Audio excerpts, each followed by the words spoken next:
Okay. Thank you very much, Bakar. Welcome everyone this afternoon to a topic that I don't believe is too unfamiliar with anyone that has called into the webinar. Throughout our history, NYSARC has had a culture focused on people, the people we support, families, and obviously our staff and volunteers are critical to the supports and services we provide. And across our chapters, we have 70% plus of our costs allocated to employee expense and investment. And many of our chapters have developed an array of recruitment and retention programs to foster the commitment to staff, volunteers, as well as to the individuals that we support. So this theme and topic is of utmost importance as our field really faces some critical challenges as we move into this year, as well as over the last several years with budget restrictions.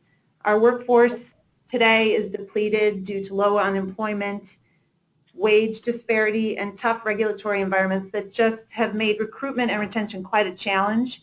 What should be a really exciting time to go out and look for staff and really source skills for our chapters has become more of a difficult topic to really travel through. So exploring ideas and really coming up with new strategies in the face of what seems to be uncontrollable odds is really quite a powerful way to get control and really rebuild the energy within your chapters. So as Bakar mentioned, we're really pleased today to welcome 3 chapters as well as 5 presenters that are going to showcase and share some of their approaches to recruitment and retention and what they have found to be helpful, what they found to be motivational, and perhaps some things that they've changed within their processes. So we're going to open with our Nassau chapter.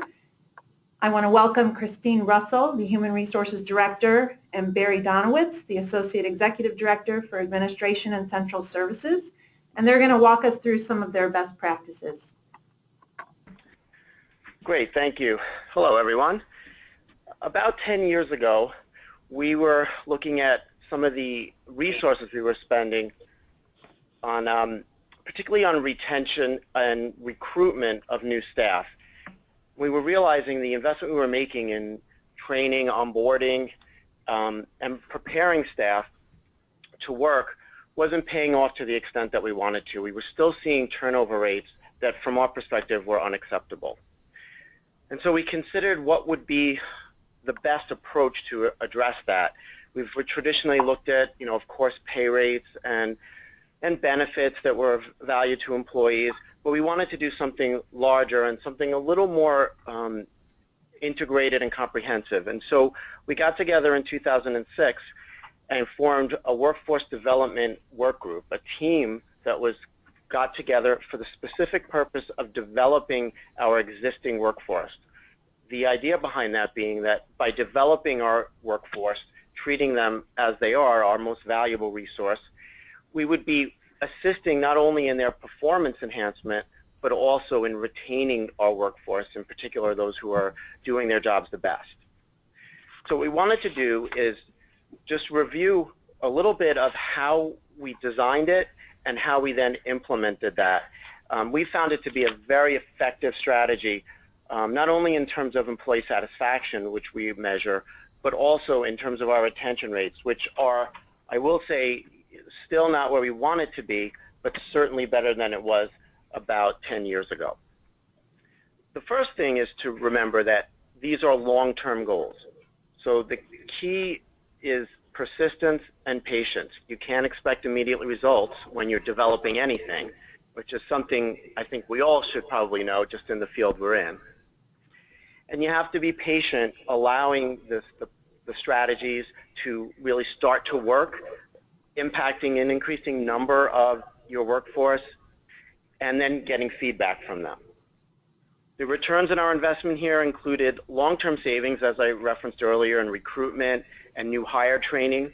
Those are very expensive enterprises. And of course, in improving the quality of your services, certainly developing your workforce who are delivering the supports and services can only enhance that further. And so we developed the strategic plan.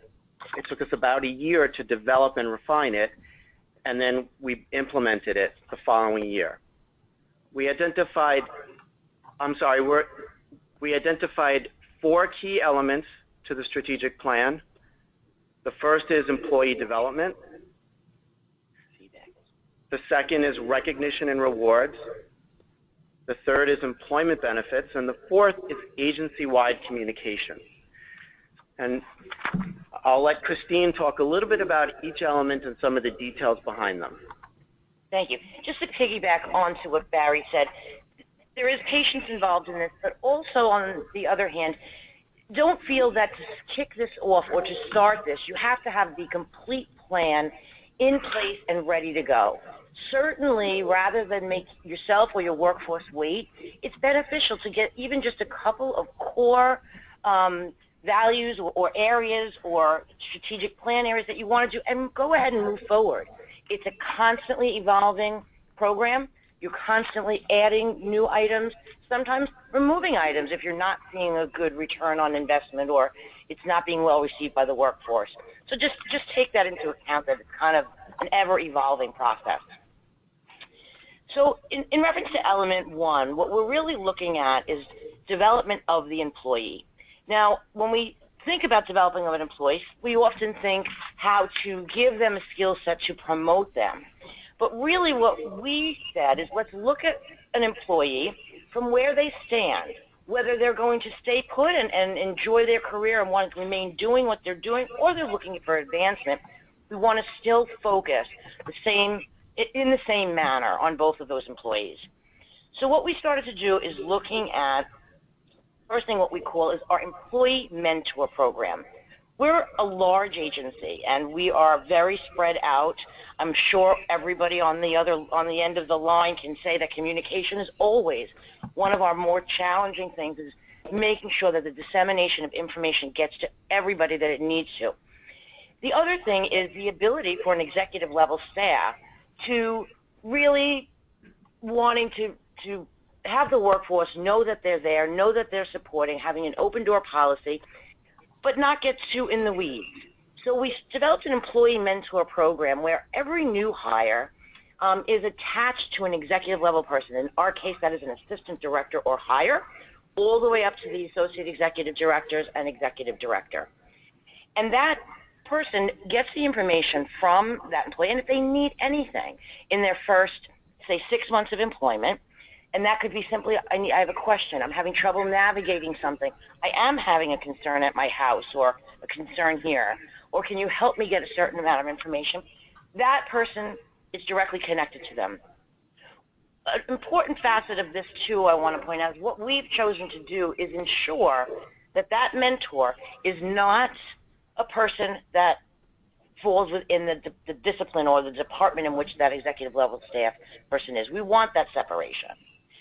And again, I'm just keeping my eye on the time, so I want to go through the next section. The next three things you see are tuition incentive program, reaching up, and the College of Direct Support.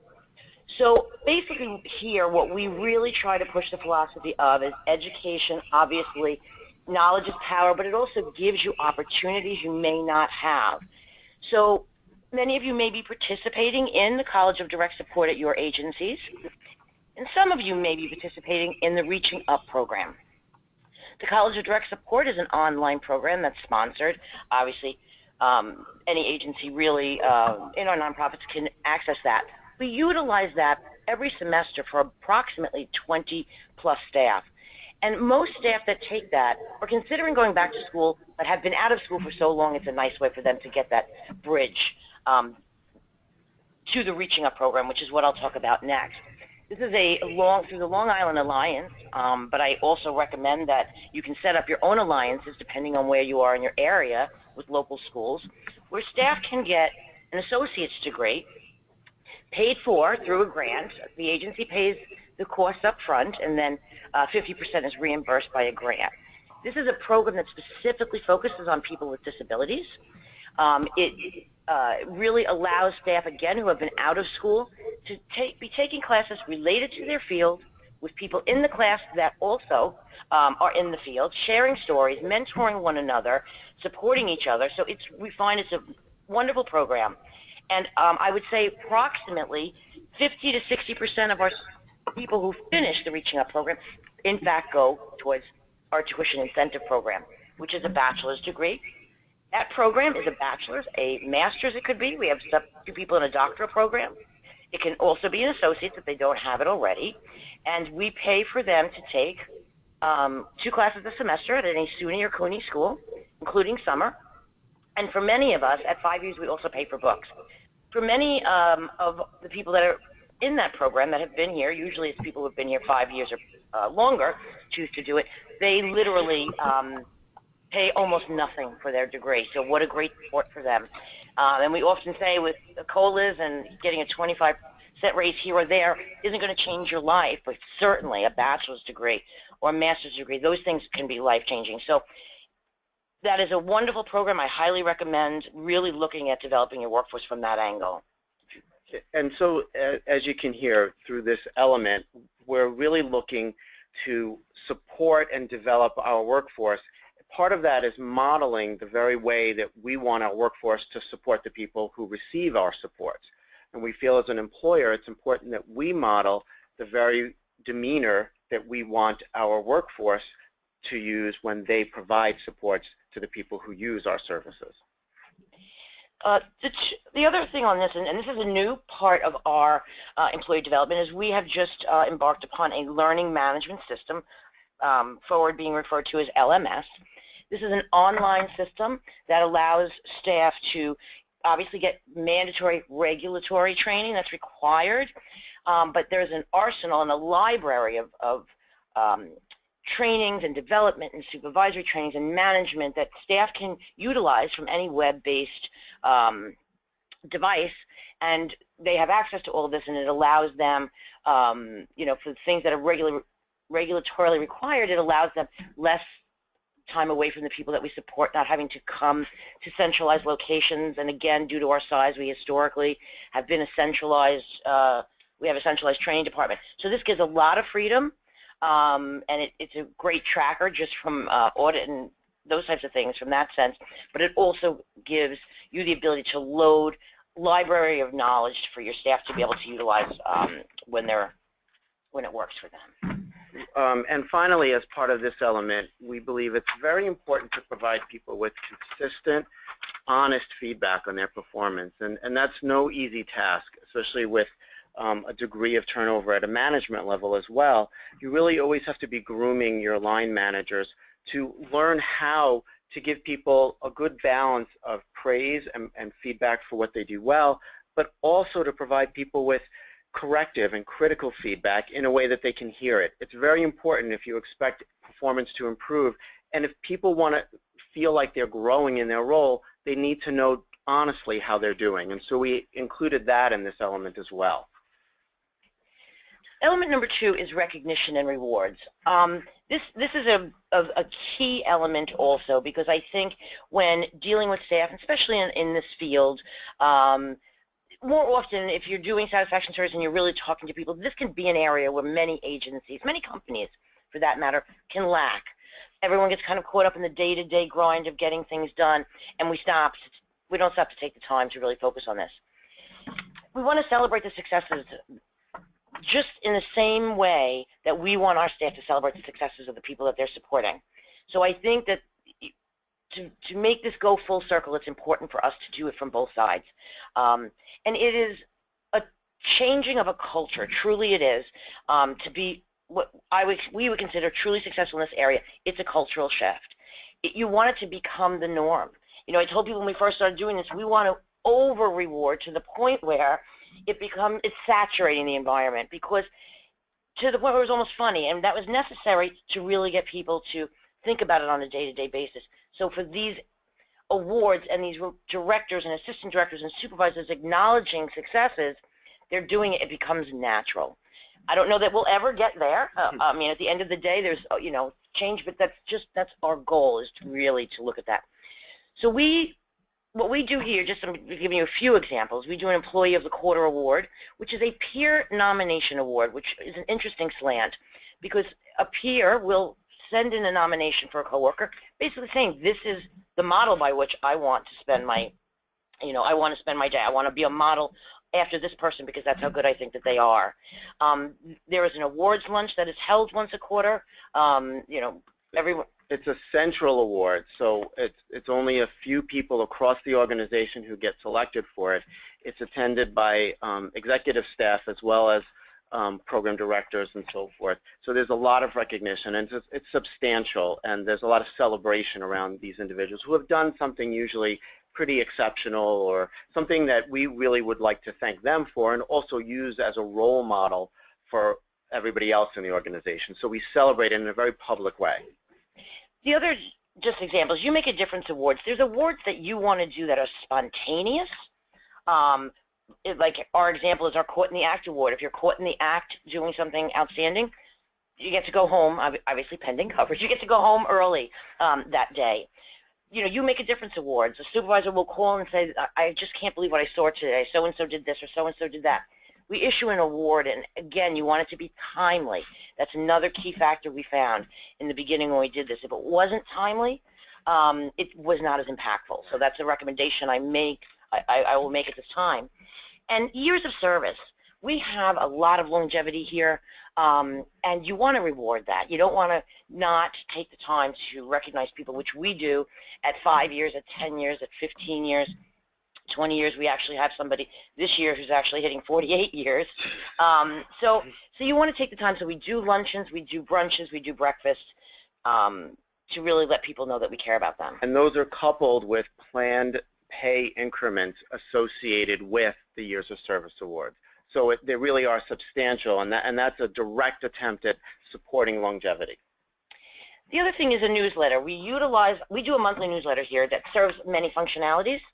Obviously, it's the executive director being able to get some information that he wants out to the people, but it's also an opportunity for staff to just share things about what's going on for them. I became a grandmother, or I got married, or my son graduated, college. Just it's a way for everyone to kind of be human and just share some personal items, and just make sure use it yet again as another communication tool, because clearly we talk about that being so difficult. This was designed specifically, the audience is employees. Mm-hmm. So we're not trying to do anything else with the newsletter but connect to employees, celebrate their successes, including their personal lives if they choose to share that they're getting married or something like that. And we find that our employees really look forward to receiving it and reading about each other and sometimes themselves. Right. And then opportunities for advancement. In this case, you really want we want to be able to take an employee that wants, like I said, if the person wants to stay where they are, that's great. We still want them developed. We still want them happy. We still want them healthy. But it also, in this culture, builds the opportunity for people for advancement. Element 3. With element 3, our employee benefits, everybody offers benefits, and it's almost taken for granted. One of the things we thought about was we wanted to enhance them and make sure that they were meaningful. In addition to just what people need, we wanted to give them, in some ways, maybe something that they want. We also experienced that many of our employees aren't even aware of the benefits that they have, maybe sometimes when they need it, but often not even then. They'll have a problem. We'll hear about it in Human Resources, and Human Resources say, well, we can help you with that. You have this benefit. So we realized we need to advertise this, and that became part of our strategic plan. So like Barry said, you obviously have a benefit package, and the ultimate goal is, other than what they need, we spend a lot of time focusing on what I'm going to call the extra fringe benefits. For example, we have a discount program here. This element is, I recommend to people because obviously there's hard and soft costs with some of the things that I have been bringing up today. Employee discount programs are really of no cost. They're easy to do, depending on your size, depending on your location. Many vendors are more than willing to offer a discount. So it's certainly something I would say, even if you don't look at the big picture, just that one item. We have probably about 35 vendors now that currently offer discounts to our staff, and it's appreciated. And again, it's another way to stand out. Let's be honest, there's a lot of geographical competition where we're located, so you always want to try to come up with ways that you can stand out from another agency as well. To touch on what Barry said, is a benefit brochure. People need to see in writing, truly see the layers and layers of benefits, what that represents for them, and even what that costs for them, what that It's not cash in your hand of your family, but it really is.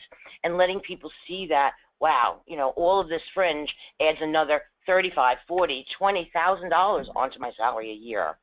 And I think that we need to promote that. Okay, the other thing that we do is we have a health and wellness program here. And this kicked off several years ago, and it's very well received. Now, people can do a health and wellness program in different ways. Many agencies do a carrot approach. Other agencies do a stick approach. We are still in the carrot approach, and who's to know that that might not change over the years. But right now, it's an entirely voluntary benefit. Participation is free. Most everything that's offered is actually free as well. And if staff participate in a minimum of 3 of the 13 different choices, they also receive a financial incentive at the end of the year. As an example, we do wellness lectures, we do Biggest Loser competitions, we pay for people to go to the gym, not just join the gym, they actually have to go. We pay for people to have free time off to go get an annual physical. We pay for people who run marathons. So it's a very diverse list or menu. People can choose none, they can choose all, but to be fully participatory, minimum of 3. And that's a constantly evolving item as well. But like I said, that's a very well received, difficult to gauge your ROI, but it certainly is at minimum a benefit too. I think our level of participation is probably the best way to gauge it. I think when most agencies use it as a way to reduce perhaps their experience rating for their insurance expenses. But there's so many variables that impact that. It's hard to know if it's working, and we've spoken to a number of brokers around that. What we decided to do is really look at, are our employees valuing it? Are they participating? Do we get good utilization? And we did find that over the years it's grown, each year, and so we consider it a success. Moving on to element 4, we built into our plan agency-wide communication. And one of the things we decided with this is we needed to look at a communication plan and a strategy for the organization, and not simply treat it as we have to communicate more, we have to do it better, which is how I think previously we looked at it and many organizations do. We really thought about what do we need to communicate, to whom, how, and that communication is truly a two-way street. It's not just about giving information. It's about hearing how people respond to it and giving our workforce a chance to give information back to us, to really be able to listen in a variety of different forms. And as you can see, there are many bullets to this one. In the interest of time, Christine will go through them pretty quickly so you get a sense for it. Right. So we had talked briefly about the employee newsletter before, again. The other thing is workforce development committees. This is an area where I recommend highly. What we do is we have representation at all levels from all different areas in the department to come together to just simply talk about what is going well and what is not going well. We implemented them in 2006. We are still doing them today, and we will continue to do them as long as they're functional. The other is the executive employee forums. This is done with our executive director, and our associate executive directors attend as well. And this is a presentation to staff. It allows them to see the happenings of what's going on in the agency or in other departments. In addition, we allow for staff to submit questions in advance so that they are prepared to answer those questions with transparency and honesty. For the good or the bad, it's a very good and healthy environment for staff to be able to get the questions answered that they need. Employee satisfaction surveys. Again, this is an area where if you're going to ask, you need to be prepared to follow up. I think out of the gate when we first did this, we were a little ill-prepared in that area, and staff were taken back. I think that there was not action sooner. So please, if you're going to utilize this opportunity, and it's a good opportunity to get feedback, just be prepared to be able to follow up on that. Departmental meetings. Again, knowledge is power for people to get out there, talk to staff, hear staff. We highly recommend supervision and support meetings. It's important. That's the vehicle where we most often will provide people with critical feedback. It's something that often gets lost in the day-to-day aspect of our business, providing services. There's always unanticipated demands, and it's one of those things that are really, they pay off, but you have to be disciplined about carving out the time and giving your direct reports time, and that certainly includes DSPs, where they get to talk with you, they get feedback, informal and formal, on their performance, they get to, and they feel valued, and so much of retention, we believe, is employees feeling valued. And finally on this slide is exit interviews and stay interviews. Obviously, exit interviews are important, and they're voluntary here, but most people are willing to give us information. But we recently, and again, that's a more recent thing, looked at and said, okay, we have a lot of longevity. Let's look at why people are staying. Instead of just looking at why people leave, maybe we want to consider, what about those who stay? Maybe we want to know why they stay and do more of that. Right. So in closing, again, we have a formalized workforce development management plan. It is actually a document. It is a constantly evolving document. It is something that staff have access to, that is transparent, they have input on. I recommend that, and I also recommend it's okay to start before something is totally complete. Ideas are a good way, just having simple ideas is a good way to get the ball rolling. So I thank you, we thank you for your time, and I will pass it on to the next group. Okay, thank you, Barry and Christine. We have one question for you guys. There's where did you get your grant? So there's one question for you guys. So some of the funding came from our fundraising dollars, our foundation. We made the decision as an organization that this was worth the investment, and we routed a fair amount of our fundraising dollars to help develop this. We also budget for this. We build it into our annual budgets. We don't really rely on grants for this. We don't like to rely on grants for anything that we want to do on an ongoing basis. So we didn't want to, maybe for startup grants would be a good idea, but I don't think for anything that you want to sustain, grants are the way to go with this, because your workforce will see if the grant dries up, so does the program. Right. And the only grant that we currently participate in is through the Long Island Alliance. It's actually their grant for the Reaching Up Education program.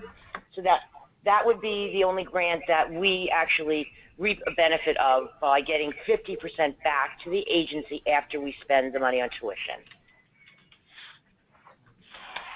Great, thank you. Before we go to the next presenter, there was one question regarding whether we will email the presentation. Yes, we will have a recorded webinar on our website, as well as, if you like, we can email the presentation to you as well. With that, I want to welcome our next presenters from our Lexington chapter. I want to welcome Ned and Pat. Ned and Pat, you please go ahead. Okay, next, please. Next. So retention is simply defined as the act or ability of keeping someone or something. And although this sounds simple, it is often difficult. When it comes to recruitment and retention of employees, I personally like to use a revolving door as an analogy to what many organizations face. People are constantly coming in the door, going out the door, coming in the door and going out the door. The key is to slow down the spinning of the door, and that can be done with a focus on retention. Basically, you want the number of people coming in the door to be greater than those going out the door. Here at Lexington, for the first 4 months of 2016, we are plus 33, and so we were basically up 33 on that one. And in 2015, we finished the year at plus 32. So there were more people coming in the door than going out the door. And currently, we have a vacancy rate of 4% among DSS. So I've been in health and human service field for nearly 40 years, having held various managerial positions. And one thing I found when it comes to employee retention is that the top reasons employees leave in an agency are fairly consistent. Next. Some of those reasons, back please. Back one slide. There you go. Thank you. Some of the reasons that that I feel are fairly consistent. Our coworkers are not nice to them. The managers are not nice or treat them unfairly. Work was too hard. They did not feel part of a team. lack of respect or appreciation for the work they perform, better pay, or better benefits. Now at Lexington, the top 3 reasons that we have found in here is the higher pay, some dissatisfaction, and that can be a number of things that they're dissatisfied with, and also moving out of the area. So when I joined Lexington in 2013, I realized that they had a unique program titled Nurturing Environment, which Pat will get into a little later. In order to address retention, you need to identify the specific reasons they leave your agency. If you do not seek feedback, then you're just basically throwing darts at the wall and you're missing the target. So how do you define the target? Ask them in person or through questionnaires. Ask the manager. Ask people who work closely with them. And again, conducting exit interviews. Now, although Lexington is located in a rural area, primarily Fulton County, we have similar issues to the rest of the state when it comes to recruitment and retention of staff. Unemployment rates are low across the state. Employees are out on leave for extended periods of time while waiting for the conclusion of a Justice Center investigation. The lack of trend factors and budget cuts makes it difficult to increase wages. Greater competition among a variety of businesses looking for qualified employees. You know, there are so many storefronts that I see these days with help wanted signs posted, and certain retail companies in our area are hiring people on the spot as they turn in their application. Not only are help wanted signs in business storefronts, some have gone to a larger scale. This particular billboard shows that the Walmart distribution center in our area is advertising a starting rate of $16.15 per hour, plus shift differentials and premiums. Employees are tempted by these offers. You'll also notice the very next billboard after the Walmart one is another sign looking to hire drivers. This competition is a reality we all face. Next. Within Lexington's mission statement, there is wording to be the best possible employer for its employees. Pat will now speak on what we are doing to help us stay focused on this, which we believe has a direct impact on the retention of staff. You can go to the next slide, please. Thank you. For us here, I would say our #1 factor in our retention rates is our Nurturing Environment program. We started that program approximately 14 years ago. In the next few slides, I'll try to explain the components of our nurturing program, but at its core, it's really about supporting our employees and in trying to inspire them to make a difference in the lives of the people we support. And we do that through many different ways. You can see a few factors here. The philosophy as a nurturing environment begins with each of us. Our nurturing program is not just for our day and residential programs. It permeates through every aspect of our agency, from our custodial department to our finance department to our accounting group. Every single department has their own nurturing program within it, and it's part of the larger agency-wide nurturing program. We want every single employee to recognize that their actions have an impact on the quality of the lives of the people we support. Next. There's 5 pillars that make up our nurturing program. You can see those 5 right there. Part of the belief is also sits in our management team. When we started this 14 years ago, we wanted to shift from a mentality of managing our employees to supporting them and inspiring them to make a difference. It was certainly a big change when we first introduced this. It presented unique challenges to our supervisory team, but I think you can talk to anybody that works here and they will tell you that it has paid off. The atmosphere, the culture here is that of a nurturing environment, a supportive environment. Next. The nurturing program really begins pre-hire. We believe that, as I'm sure most everybody does, that the quality of the candidates is key when we're hiring direct support staff. We've made sure that our two main employees that screen applicants and do our interviews with our employees have the right philosophy to begin with, and that they have the passion that you need to have to be successful in this field. Part of the interview process also includes a very thorough description of what life as a direct support staff is like. Many of our applicants come to our agency with no relevant experience, and so we don't want them to be shocked by what the responsibilities are. We go to great lengths to give them a realistic portrayal of what life of a direct support staff will involve. When we get into our new hire orientation and our training programs, we've made many changes over the last 14 years in response to feedback from our staff and in response to feedback from people we support. We think it's very important that it's not just a classroom experience. Throughout the 3 weeks of new hire orientation, the new employee has many opportunities to work shifts either in the residential homes or in one of our day programs. They're working alongside of our veteran staff, so they get a real feel for what life is like, but they also get to see the skills that they're learning be put to use within the program setting. And so it's not just the classroom-based program. Just like with Nassau previously, we have a mentoring program of our own. It's coupled with a coaching program.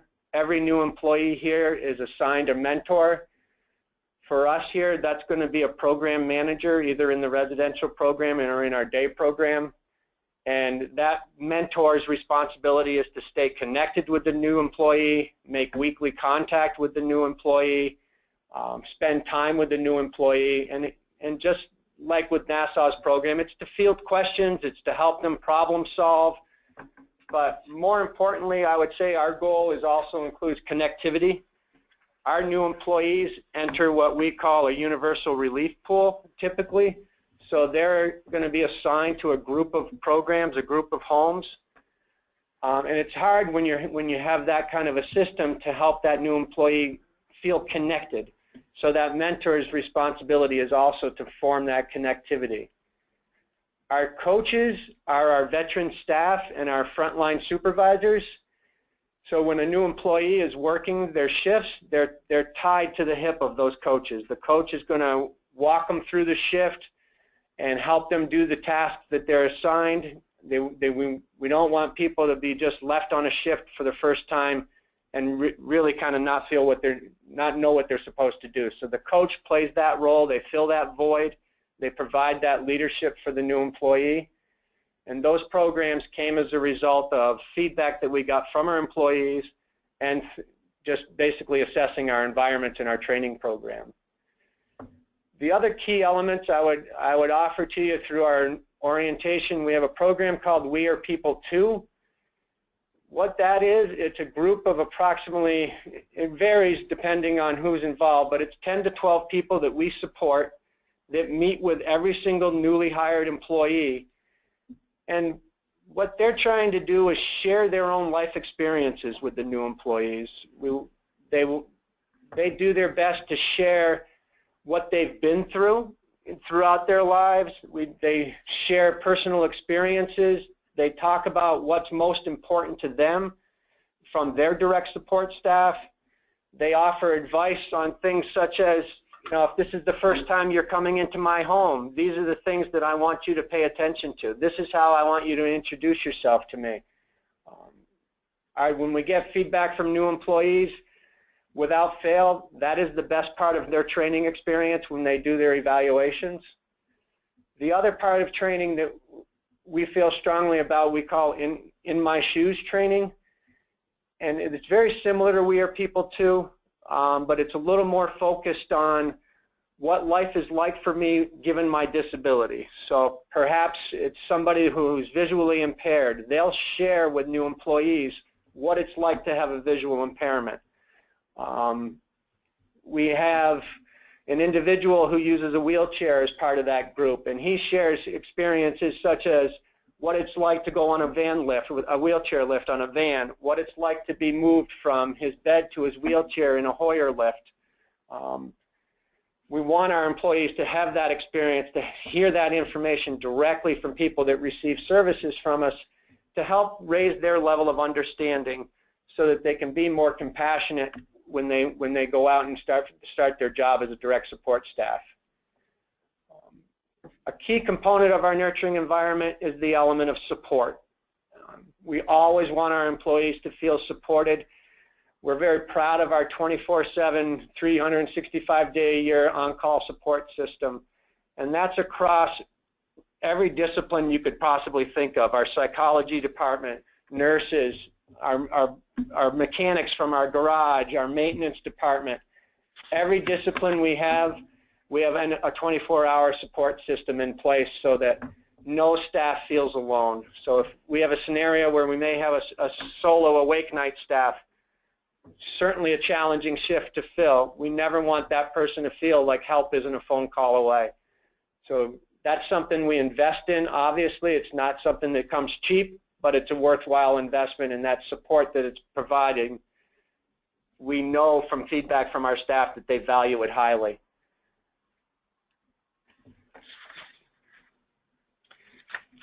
Like I said at the beginning, we want our employees to be inspired to make a difference, and we do that through a lot of different ways, but one thing that we do as part of the nurturing program is we complete what we call quarterly nurturing assessments. Those assessments are done by managers, assistant directors, and the teams themselves. We assess staff looking for nurturing qualities. We assess our program sites, again, looking for the nurturing qualities. And when we have areas where we're not seeing those qualities that we want to see, whether it's with the employee or with the site, we expect support plans to be built to address those areas of concern. The other thing that happens with those assessments is the direct communication between the manager and the employee.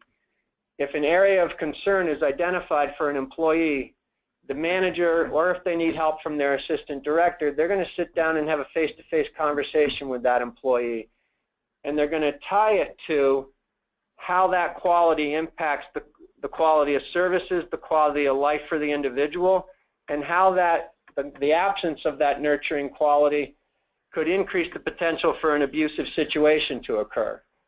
We want that employee to hear that direct connection. It's not just about, for example, your attendance isn't what we expect. It's how your poor attendance impacts quality of services, how your poor attendance impacts quality of life for the people we support. And again, that helps inspire that direct connectedness between the employee and the people we support. We have a basic component of our nurturing program is a monthly meeting. We've been having this every single month for the past 14 years. This meeting is led by our executive director. The president of our board attends this meeting. It's used for many purposes, but what it's mostly used for, again, is to inspire people to do better. What it's turned into today is it's really a platform for our direct support staff to come and showcase best practices. We'll have people come and they share accomplishments that they've achieved. They'll share stories that they've been part of in terms of the lives of the people we support.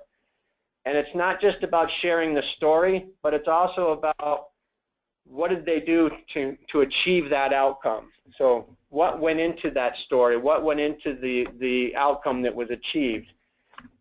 And it's really a time for recognition.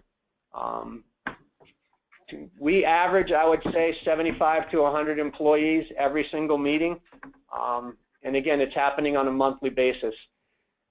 It's one of our best forums in terms of for recognition of the work that our employees do. And it's really helped us promote that family atmosphere that we want to exist here at Lexington Center. Next.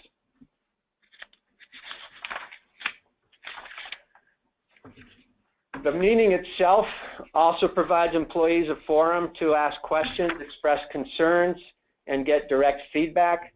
We also have a standing meeting agenda that every single staff meeting follows. And at the top of that agenda is our nurturing environment. So like I said at the beginning, it permeates throughout the agency. And again, no matter what your department, you're following that standing agenda.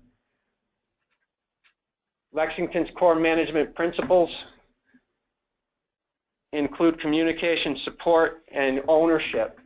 One of the things I didn't touch on really significantly, though, is when we do have performance concerns, we practice what we call supportive discipline. Now, I know that that exists in many different agencies, whether it's in our field or other fields. I think a key component for us is the ownership that we place on the supervisor.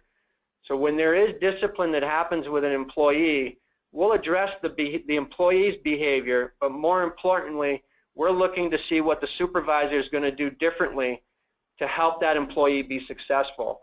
And if, for example, we have to get to the point where we have formal discipline and it's going out in writing, within that written document is going to be the supervisor's commitment to help that employee and the specific steps that the supervisor is going to take to help the employee change their behavior. Some areas that Pat mentioned to help with retention was employee feedback, input, and recognition. We believe that if you're practicing the concepts of a nurturing environment program, then you will have a happy and content employee group, a group that has high morale and has good things to say about the place they work, a place that they identify as a best company. On an annual basis throughout the Capital Region, the Times Union newspaper seeks out the very best companies to recognize. And you can see as being recognized as a top workplace is a great way to attract and retain the best talent. After all, employees want to work at companies that operate by a strong set of values. They put out questionnaire to employees throughout Lexington to be completed. These are confidential ones. And the competition for this award is throughout the Capital District and among a variety of companies. Companies that we are basically competing against for this award are banking, investment, accounting, physician groups, supermarkets, automotive, and health and human services have all entered.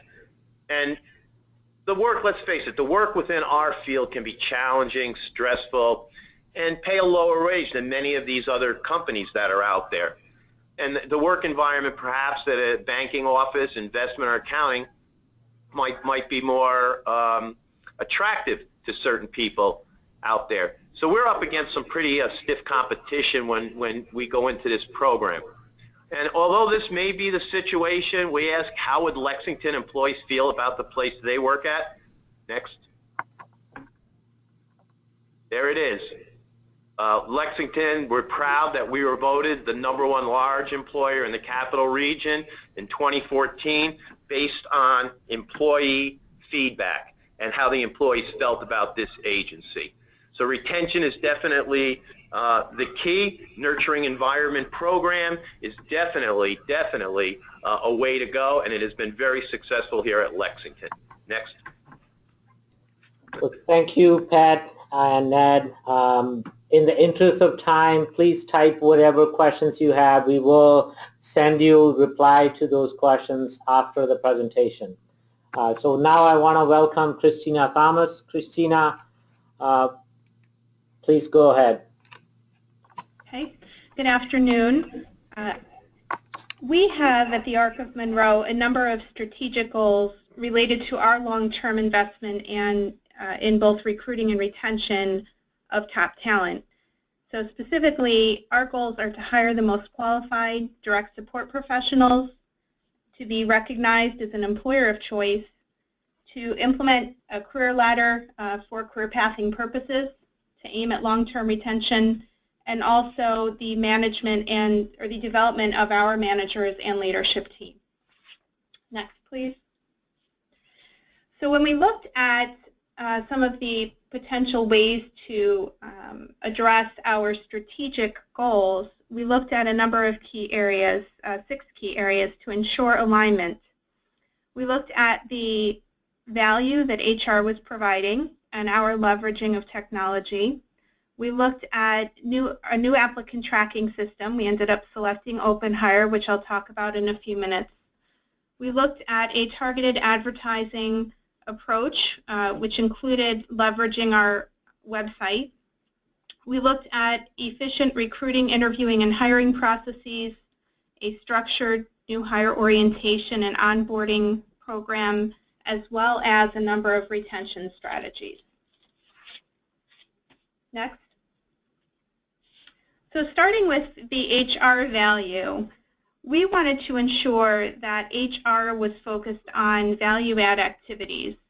It can become very easy to get caught up in paper and processing paper. It's very important for compliance purposes. But we wanted to ensure that there was a flexible workload alignment between HR and the agency's needs.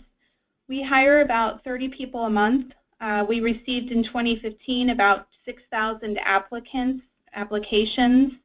and HR plays a key role in all traditionally functional HR areas in supporting the agency. So, handling all of the recruiting and initial screening and interviews for our managers to take that burden from them, as well as all of the partnership with progressive discipline and those kinds of things. So we wanted to make sure that HR's value was there in supporting the agency, and that we were in a position to be able to support the volume and the workload that goes along with that. We also looked at how we could better leverage technology. For us it's very important to have access to data that tells a story so that we can evaluate what the challenges and successes are for both recruiting and retention strategies. So in that evaluation, we identified that we would utilize an applicant tracking system, as I mentioned, Open Hire, an HRIS system, which we use Workforce Now, and a learning management system that we use is Relias. And in leveraging those technologies, we were able to, and we are able to, provide for review and data with regards to assessment of compensation, benefits, conducting benchmarking, reviewing key positions on an annual basis. We look at our incentive pay programs to ensure they're aligned with the market. We look at our time to fill rates, the number of applicants that we receive per position to ensure that our recruiting activities and strategies are going to support the needs of that hiring process. We want to not only make sure we're filling requisitions, but that we have a pipelining in place so that going forward we are proactive in our recruiting efforts through that pipelining. We do a number of career fairs and open houses as well. And then on a quarterly basis, as well as on an annual basis, we provide a review of what we call our HR scorecard. So again, this is presented to our senior leadership team as well as our board of directors throughout the year, and we're able to provide information that speaks to some of the things I've mentioned already: turnover, retention, participation in benefits, health and wellness programs, recognition. We have a Star Award program. So all of those things are assessed and communicated throughout this process as well. Next, please. Our applicant tracking system that we use is called Open Hire, and we began to use that system last April of 2015. Prior to that system, we didn't really have a formal applicant tracking system in place, so we didn't have a system to assist with posting requisitions and housing applicants. And the HR managers would need to post positions to different career sites manually. There was really no way to track applicants or search for a candidate or track data or share applicants amongst the different HR team members that were recruiting for multiple programs. So the candidate referral process was cumbersome as well.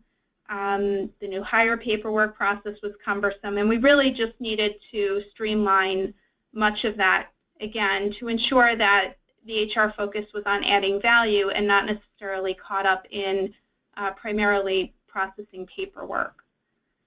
So our current applicant tracking system provides for a number of things. An internal application process, which allows us to provide feedback to candidates and development for employees looking to advance. So it's dually a recruiting as well as a retention tool for us. We have one repository for applicant management. So our applicants apply online. There's a basic screening process that they go through by which we ask them the basic screening questions right online. That allows for us to conduct a quicker applicant review, to communicate to applicants more quickly through the process to get back to them quicker. We're able to share applicants amongst the different programs in the event that there are multiple positions that candidates are qualified for. And that expands our candidate pool, which is an important resource for us as well. Next, please. Our applicant tracking system also has a partnership with major job boards such as Monster, Career Builder, and Indeed.com, so that when we post a job and open a requisition, that posting not only goes to our AHRC website, Career Center, but also to Monster, Career Builder, and Indeed.com at no additional charge. We streamlined our Career Center within our AHRC of Monroe website as well last year, so that we actually have a career page now. Applicants go to this career page. They can do a number of things there. There's a realistic job preview video that's posted. We have a number of featured jobs, or hot jobs, if you will, that candidates can get a sense for the different opportunities and different programs. We have done video of existing employees that spotlight why they like working in certain programs, and those have been posted from time to time, adding a bit more of a personal touch to the external application process. Candidates can search jobs by location or by program, again, with ease. And the application process is all online, so it's a very short and quick screening process that candidates go through. We collect a number of things, including salary information, and that allows us to rank candidates based on their qualifications and eligibility to meet the qualifications of that particular position. In addition, we have an annual recruiting calendar that we've kind of correlated with our historical hiring trends and turnover. So we know in looking at last year's information, for example, that we have spikes in hiring that occur in the summer. Certainly that is coincident with college graduations and those kinds of things. So we're on site at different colleges and schools and talking to professors, to get a sense for who's graduating and how we can partner with some of the colleges and schools to recruit students who are looking for full-time or part-time employment. We have open houses for internal candidates that have been very successful. We did our first one this past month, and we had a number of different programs represented at this event, and internal employees were able to come and talk to the different program administrators and representatives to learn more about career opportunities in different programs and get some information and hear more about what jobs were available in the various programs. We do open houses by invitation only. We advertise them as exclusive events, so people have to pre-screen and pre-apply. And the idea is, instead of having hundreds of applicants kind of standing around waiting to talk to someone, we go through all of that vetting process ahead of time. We run an ad advertising that this event is upcoming, and we take the time on the back end. Our HR team takes the time to pre-screen, and then those that we are interested in, we line up basically final interviews and possibly observations at this event and are able to treat it as a final interview. Lastly, our employee referral program has been successful for us as well. It's one of our top 3 recruiting sources. Quite frankly, we don't pay a lot for that. I think it's about $100. So the return on that investment is well worth it. And our existing employees certainly appreciate the opportunity to get involved in the hiring process by making the referrals and earning some extra cash in the process. Next, please.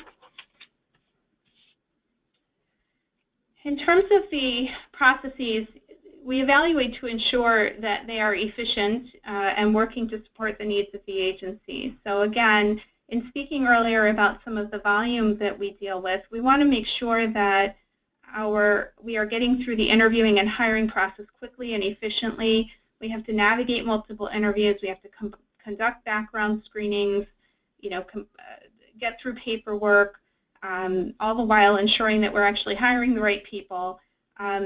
So we want to make sure that our processes support our ability to do that. We have screening tools and interview tools that have incorporated the use of competency-based interview questions, obviously with the DSP Code of Conduct and Ethics requirements. We are also CQL accredited, so there are some requirements there that we've integrated with regards to our recruiting and interviewing practices. Our applicant tracking, or excuse me, the applicant paperwork is completed prior to the interview. We do send that to the applicants electronically, or they can come in and use an office space here to complete that paperwork. And then we move quickly through the interviewing process and are able to extend an offer fairly quickly once the background checks are completed. We also have utilized email for new hire paperwork, for offer letters. People have responded to that very well. Certainly we make paper available when people request it, but we've been able to leverage technology to get through those processes very quickly. We've seen results. I started in November of 2014 with the agency, and when I started we were looking at about 6 months for a time to fill the average position, and currently we're at about 45 days or less. The screening process has also reduced first-year turnover as well, just because we are ensuring that the background checks and some of the other screening processes are met quicker, which means we can ensure that those things are done prior to someone actually coming on payroll without having to get too involved in having supervised new hires. Next, please. We've looked at as well our new hire orientations and onboarding. Again, when I was interviewing here and when I first started, I heard time and again from managers that they really needed people at the programs quicker and faster. Certainly our managers, as everyone else's managers, deal with staffing difficulties and shortages, and it's very, very critical that we are able to fulfill that hiring process as quickly as possible. We also wanted to make sure that we were leaving good, positive first impressions because those lasting impressions drive retention. And so in looking at our new hire orientation and onboarding processes, the first week, the new hire is typically on site at our main office, and they spend time learning about the agency, learning about different programs. They receive all of the OPW mandated training. There's what we call a DSP day, where they learn about the core competencies and code of ethics, all of our policies and procedures, and there is also at that time CPR and first aid training. Employees report to site week 2, and each program was responsible for developing what is typically a 4 to 6 week onboarding program. So the programs work directly, and the managers work directly with the employees for weeks 2 through 6 to 8 in getting through that onboarding program, and in order to make sure that the employees receive all of the tools and training they need to be successful in the job. That onboarding includes AMAP and SCIP training and a number of other, obviously, program-specific trainings.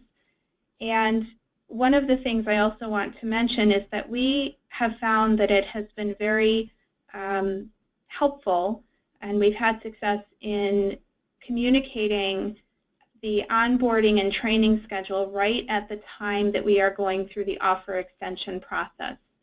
I think particularly with part-time and per diem workers who have other jobs and commitments, this gives them the opportunity to plan to be available for the onboarding and orientation requirements that they'll have to make with us. And again, we found that it's correlated with a reduction, in turnover during that first 3 months, where people realize they can't meet the commitments that are expected of them because they really didn't have an opportunity to plan for them. Next, please. So our retention strategy is certainly closely connected with our recruiting strategies. I mean, the purpose of recruiting is to retain employees. They should go hand in hand. And we focus on communication and engagement, as a core part of our retention strategy. We know people are drawn to the field because they have a passion for the work that they do, and we want to support and invest in them to ensure that long-term retention with the agency. So we offer multiple touch points and checkpoints to ensure things are going well. And we do that in a number of ways. Certainly in collecting some data and information from our employees. We do that through the new hire feedback process, in which we assess new hire orientation and the interview process, and again ask employees for their feedback about their experiences with those items. We do that at a 90-day mark, where we in HR connect with the 90-day the new hire at the 90-day point, and conduct what we call a 90-day chat to assess how their onboarding is going. Do they feel they're receiving the proper training and tools that they need? Are they making the right connection with their supervisor? Is the communication going well? Are they feeling that they're fitting into our agency and our culture? Do they have enough knowledge of the resources that are available? And we also use that as an opportunity to ask for referrals. This is a great time to connect with an employee who hopefully is feeling very happy and on a high about their employment with us, and we want to make sure that they are aware of our employee referral program. We conduct an annual engagement survey. That's done at about October, and it is important that we take action on that. I know someone mentioned that earlier. Employees want to make sure that if they're taking the time to give their feedback, that something is being done with that feedback. So we conduct the survey at about October, and then we are assessing the results fairly quickly as a leadership team to review that information. We do review that with our management team, and then with the employee population, we provide them feedback on some of the trends and feedback that we've received. And then we incorporate some of that key feedback into the following year's strategic goals as well, so that we can show the partnership with kind of that feedback and the fact that we're taking action on it. We have an employee engagement committee as well that meets regularly, and that committee is a cross-section of multiple departments and programs, really just committed to being ambassadors of our agency and promoting what we do well and helping us to continue to make improvements on areas that need to be improved upon. We also conduct exit and stay interviews. We look at things related to compensation and benefits, cooperation, career growth, recognition, those kinds of things. And then we also have a management and leadership training and development throughout the year. And so as an example, the first quarter we did communication training. The second quarter we did some training around reward and recognition. and we have other training lined up for the year. We put together an annual calendar. Last but not least, we also have a senior leadership partnership and mentoring with assigned programs. So each of the senior leadership team members is assigned to 3 to 4 programs that they partner with throughout the year and mentor. And our board members are also now involved in this to make sure that there's a connection with the senior leadership team support of our managers in the program. Thank you. Excellent. Thank you so much, Cristina. And I want to take this opportunity to recognize we went a little bit over time, so I appreciate everyone's patience with this topic. I think that this just proves that we have a lot of information we can share with each other, and I really want to sincerely thank the presenters, the panelists today for highlighting your programs and processes at the 3 chapters. We will make sure to review any of the questions that were submitted, and we will be sending those to the panelists today for their response, and we'll be certain to forward an FAQ or the responses to all the attendees today. Again, I want to thank everyone. This topic is one that we can continue to explore together, and I think this is a great beginning as we've highlighted some excellent programs. So perhaps today the attendees have taken away some connections, some people that they might want to follow up with, as well as some ideas to energize their recruitment and retention protocol. Thank you very much.